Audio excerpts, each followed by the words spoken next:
como se ha venido desarrollando, son 2 en contra de manera consecutiva. Es que ya es el cierre, sí. Adelante, senador. Sí, quiero primero, señor presidente, entregarle el voto particular del grupo parlamentario del PRD.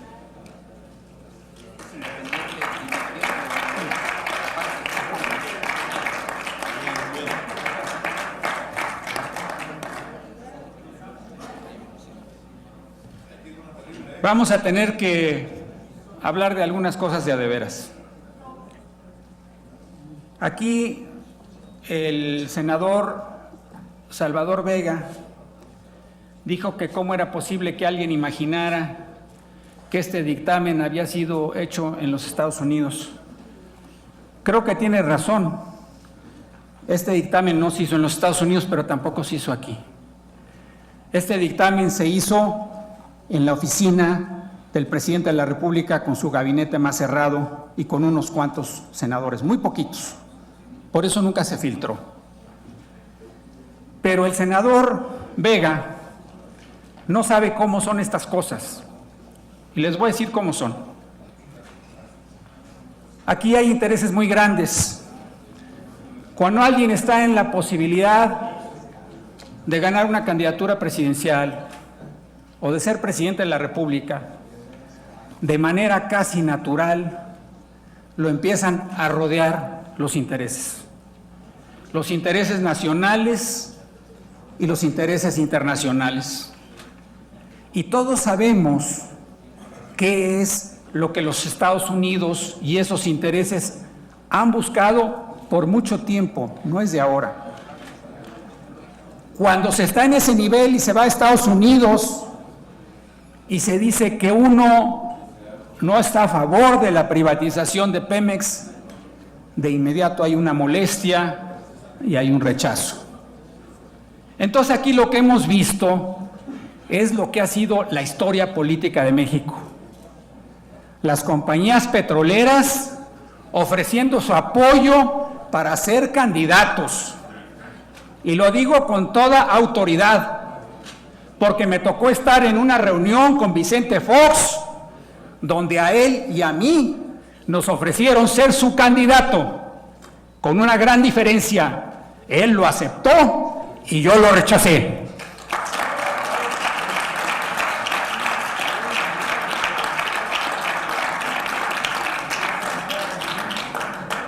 Después, ya para ser más candidato, para fortalecerse, entonces hay que mandar mensajes que sean aplaudidos por la prensa internacional.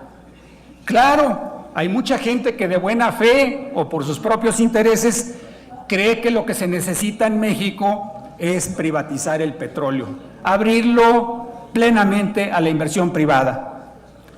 Y eso es lo que ha ocurrido. Eso es lo que ha ocurrido. El candidato Enrique Peña empezó a mandar mensajes y después lo hizo público. Y cuando lo hizo público, aquí lo negaron. Y se dijo que cómo era posible que se dijera que el presidente estaba ofreciendo una reforma constitucional para abrir el petróleo a la inversión extranjera. Y eso fue lo que ocurrió. Y claro, cuando uno les da por su lado, pues entonces vienen los apoyos. Y entonces vinieron los aplausos del momento de México. El momento de México era el interés de los inversionistas para que se abriera el petróleo mexicano. Sin embargo, ese momento se nos ha ido esfumando porque las expectativas no se están cumpliendo. Y lo que pasó es que Enrique Peña Nieto nos metió en un callejón sin salida. O se abre el petróleo a la inversión extranjera o hay una crisis financiera. Esa es la circunstancia en la que hoy se encuentra nuestro país. Eso no tenía por qué ser así. Tiene usted razón, se necesitaban muchos cambios en el sector petrolero y eléctrico, todos coincidimos, pero no necesariamente este cambio no era la única solución, era la más fácil. Es la manera de facilitar todo provocar una burbuja financiera, aplaudir durante 5 años y después dejar al país una vez más postrado. ¿Y qué es lo que aquí se dice? Aquí nos están diciendo que esto no es una privatización. Y sigo haciendo los recuerdos. A mí me tocó redactar el artículo 25. Aquí lo sabe Emilio Gamboa. Me tocó también redactar el artículo 28. No fui yo. Bueno, yo hice el trabajo de amanuense, pero fue la participación de grandes mexicanos como don Jesús Reyes Heroles, Antonio Ortiz Mena y Carrillo Flores, 3 hombres impecables. Y ellos y su servidor hicimos esas redacciones. Entiendo de qué se trata y se los voy a resumir con toda claridad. Lo que las compañías querían y quieren es que se quiten 2 palabras del artículo 27. Todo lo demás es intrascendente, son cosas menores. ¿Cuáles son esas 2 palabras? La prohibición de contratos y la prohibición de concesiones. Si se quitan esas 2 palabras, todo queda abierto. Si se quita la palabra contratos, puede haber contratos de utilidad compartida y puede haber contratos de producción. Si se quita la palabra concesiones, puede haber concesiones. Pero aquí ni siquiera hemos hablado con la verdad. Están haciendo ustedes una reforma constitucional tramposa. Niegan la privatización y sin embargo abren todo el sector petrolero a la inversión extranjera. Déjenme explicárselos de una manera más sencilla porque son cosas bastante complicadas. ¿Qué pensaría un jefe de familia y una señora que le digan, ¿cuál es tu patrimonio? No, pues mi patrimonio es mi casa. Ah, mira, es muy sencillo. Para que tú tengas hoy más dinero y lo puedas gastar, ya tus hijos, quién sabe qué va a pasar con ellos, fírmame aquí este pequeño cambio. Se llama un contrato de una promesa de compraventa. Ah, pero tú me tienes que dar una hipoteca. ¿Por qué? Porque si no, nadie me asegura que me vas a pagar. Eso es lo que se está haciendo con el petróleo mexicano, eso es lo que se va a hacer. Si no fuera así, entonces, ¿para qué hay necesidad de decir en la Constitución que pueden registrar en sus libros esto como un patrimonio? Sí lo van a poder registrar, van a poder registrar los contratos. ¿Por qué? Porque esos contratos equivalen a una parte del patrimonio nacional. Entonces es cierto, no van a ustedes a vender Pemex, no va a comprarlo Repsol, no lo va a comprar Shell, pero eso no es lo que andaban buscando. Ellos andaban buscando y buscan solo 2 cosas. Una, el petróleo del Golfo de México, y 2, el Shell Gas. Y esta reforma abre a las empresas extranjeras la explotación, la exploración del Golfo de México y del Shale Gas. Entonces, la reforma constitucional está hecha de una manera en donde el hecho es la apertura al capital privado total, pero siempre encubierta, diciendo que no es privatización, que sigue habiendo rectoría. ¿Alguien cree con sinceridad que puede haber más rectoría con el esquema donde se abre la inversión de esta manera a la circunstancia actual donde el Estado tiene el control del recurso? Los compañeros ecologistas creen, por ejemplo, que una reserva natural se puede resolver mejor si nada más se hace una regulación a que si se tiene la propiedad del suelo de esa reserva. No, nada es más importante que el dominio, que el control y que la propiedad. Y eso es lo que hoy se está cambiando. Y entonces aquí vamos a terminar con el último argumento. El argumento de la mayoría. Es que la mayoría es la que decide. Ese es el último argumento. Aquí ya se dijo que el mandato que se recibió no era para abrir el petróleo al capital extranjero. Nadie en México se hubiera atrevido, ni el propio candidato Peña se hubiera atrevido porque sabe que no hubiera ganado la elección. Y sin embargo, eso es lo que está haciendo. Es decir, no hubo un mandato para llevar a cabo esta reforma constitucional. Y sí es cierto, aquí los números dan para que se apruebe esta reforma constitucional. Los votos del PAN más los votos del PRI son más del 66% que se necesita. Y los votos del Verde son más del 66%, son el 70% o son más, son muchos. La pregunta es si una democracia puede funcionar así. Si una democracia tiene derecho a aplastar a las minorías y si una democracia tiene derecho a pasar por encima de lo que establece la Constitución.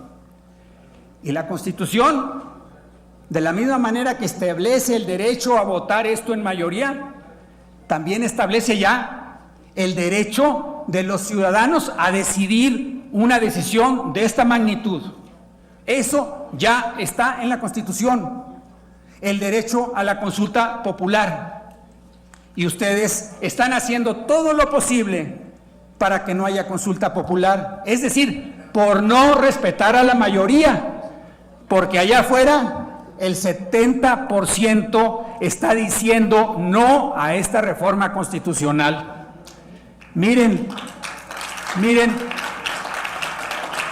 desde la mañana luego nos irritamos aquí, nos irritamos porque aquí alguien habla duro, etcétera. No es mi estilo, nunca lo voy a hacer. Además, de veras, hay un respeto a todos. Pero nos irritamos y no escuchamos lo que está pasando. Cuando entramos aquí, yo creo que todos nos dimos cuenta. Desde que entramos aquí, la gente ha estado golpeando las barreras de seguridad de manera incesante. ¿Qué quiere decir eso? Quiere decir que están en contra y quieren decir que nos están pidiendo que les escuchemos. Y eso es lo que no se está haciendo. No se está escuchando aquí al 70% que no quiere esta reforma. Y ahora lo que nos importa, y creo que es lo que a ustedes y a nosotros nos importa, es cuáles van a ser las consecuencias de esta decisión. Yo creo que por lo pronto se dice que es una gran decisión histórica, benéfica para el país. ¿Ustedes creen con toda sinceridad que va a haber alguien que salga al Ángel de la Independencia o que vaya al Zócalo a celebrar la aprobación de esta reforma constitucional? No va a haber nadie. Es una decisión que se tiene que ocultar. Es una decisión que es impresentable frente a los ojos de la mayoría. Esta decisión, desafortunadamente, no nos va a dar más desarrollo económico, porque lo que estamos haciendo es petrolizando adicionalmente la economía. Y ya estamos pensando, como pensaban los españoles, estas economías de usufructo de recursos. Aquí vino el presidente de Israel y nos dijo, mi país no tenía nada de recursos naturales y decidimos invertir en la educación, en la ciencia y en la tecnología. El desarrollo de los países no se está haciendo con recursos naturales, se está haciendo con talento, con educación, con ahorro, con mayor igualdad, con honestidad y con instituciones fuertes. Y eso es lo que no estamos cuidando aquí. Entonces, esto va a petrolizar esta exigencia de mantener el mismo ingreso fiscal. Esta exigencia nos ata. Qué gran noticia lo de Colombia, que ahora ya el 20% de sus ingresos son de origen petrolero. ¿Saben cómo se llama eso? The Dutch Disease, la enfermedad holandesa.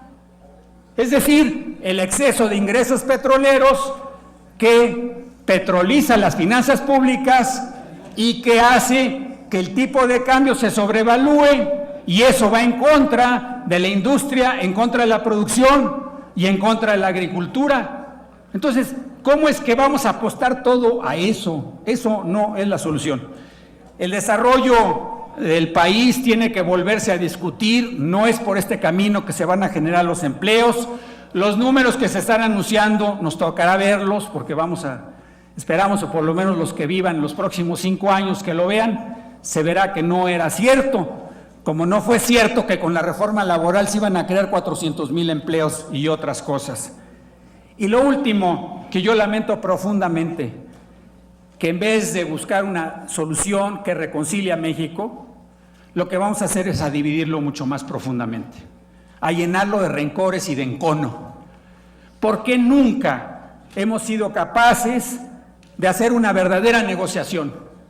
Ustedes quieren esto, nosotros queremos esto, encontremos en efecto el mejor camino, hagamos los cambios que sean necesarios, fijemos la ruta, veamos los tiempos, es decir, una negociación. Esto no es una negociación, es una imposición de un compromiso político del actual presidente de la República que no lo enaltece. Es un compromiso que no será benéfico para el país y es un compromiso que dejará profundamente dividida a la nación. Muchas gracias.